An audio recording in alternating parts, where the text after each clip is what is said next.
What's your history? Do you have a tendency to lead some people on? 'Cause I heard you do. I could fall, I could fly, here in your aeroplane. I could live, I could die, hanging on to the words you saying.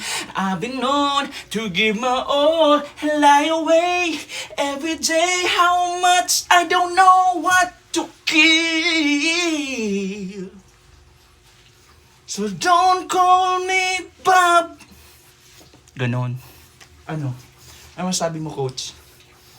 Tigil-tigilan mo ako, coach. Kaya kitang binanin. Mali yung lyrics lang. Pero, di ba? Sabihin mo. Ano sabi mo, Bi? Gagananin kita. Ni-imagine kita, Bi.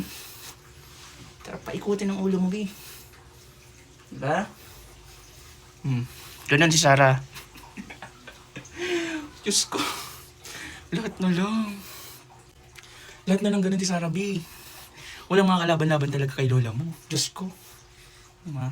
Ganun yung kanyang ganun yung kanyang kagustuhan. Lahat ng sumagabal. Lahat ng humadlang sa plano. May galis na, be. That's the reality, Diyos ko. Totoo naman. Diba? Lola mo. Palaban. Hindi ko kayo nakikita eh. Yan. Perfect.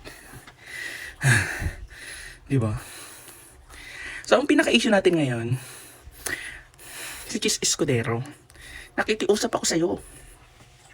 Ituloy mo na yung impeachment. Pero anyway, may plenary naman. So, it's a meeting. At doon pagbubutuhan kung ipagpapatuloy nga ba ang impeachment. As if naman na dapat talaga may option kayo na hindi ipagpatuloy yan, di ba? Yung process na pinopolitika na, and yung maging result, I believe, it's gonna be politically done. And what else more? Ano pa? Lahat na pinopolitika ng mga ng mga pro-Dutertes. It's nakakapikon. That's the reality, no? Actually, dapat ang i-abolish yung Senado. Dati i-abolish ang Senado.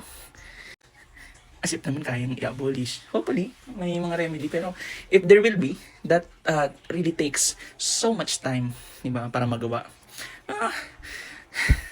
Grabe kasi mga pro Duterte. As if, alam mo, if we're going to tolerate this kind of behavior,